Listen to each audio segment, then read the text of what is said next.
EVM पे कई चुनाव लड़ा चुका हूं, खुद चुनाव लड़ चुका हूं। मैं दो बातें ईवीएम की आपको स्पष्ट करता हूं कि ईवीएम से जब वोटिंग चालू होती है तो कोई भी बूथ हो, कहीं भी हो, हर 1.5 या 2 घंटे में उन्हें इलेक्ट्रॉनिक तरीके से इलेक्शन कमीशन को उस बूथ पर उस समय तक कितने वोट पड़े हैं ये भेजना पड़ता है। ये शायद आप लोगों ने भी इलेक्शन कवर किया होगा कि भाई 8 बजे तक की इतनी पोलिंग हुई, 10 बजे तक की इतनी पोलिंग हुई, 12 बजे तक की इतनी पोलिंग हुई।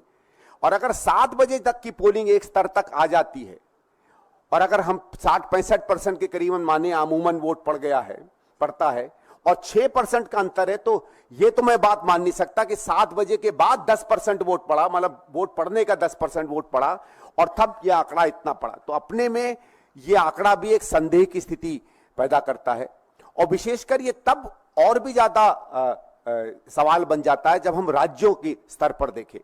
जैसे अगर आप देखें तो आपको पता चलेगा कि आंध्र प्रदेश में यह नंबर 12.5% है।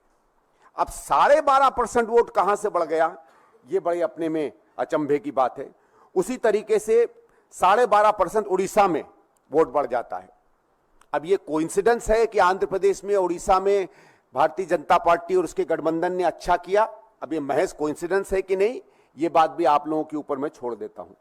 तो एक तो बात ये सिद्ध हो जाती है कि इन आंकड़ों में अंतर है, जबकि और मैं उस समय भी इलेक्शन में इन्वॉल्व रहा हूं जब बैलेट से काउंट हुआ करता था। मैं आपको बता सकता हूं तब तो पोलिंग के 2 या 3 दिन बाद काउंटिंग हो जाती थी।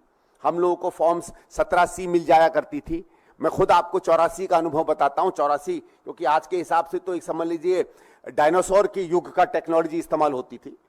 हमारे यहाँ पोलिंग हुई, 3 दिन बाद काउंटिंग हुई, अगले दिन उसके 2 दिन बाद जब हम लोगों ने काउंटिंग एजेंट्स को फॉर्म दिए तो हमारे पास पूरा नंबर था, कितनी वोटिंग पड़ गई, कितना उसका वोट था। उस समय खैर ईवीएम मशीन का नंबर नहीं होता था।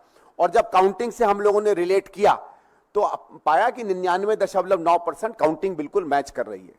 तो जब मैनुअल के जमाने में इतनी हाई तरीके की एक्यूरेसी हुआ करती थी, इलेक्ट्रॉनिक जमाने में जो जाना जाता है अपनी एक्यूरेसी के लिए, इतना ज्यादा अंतर हो जाए, कुछ राज्यों में 12-12, 15-15% का अंतर हो जाए, ये अपने में पूरी की पूरी इलेक्शन प्रक्रिया पर सवाल खड़े करता है।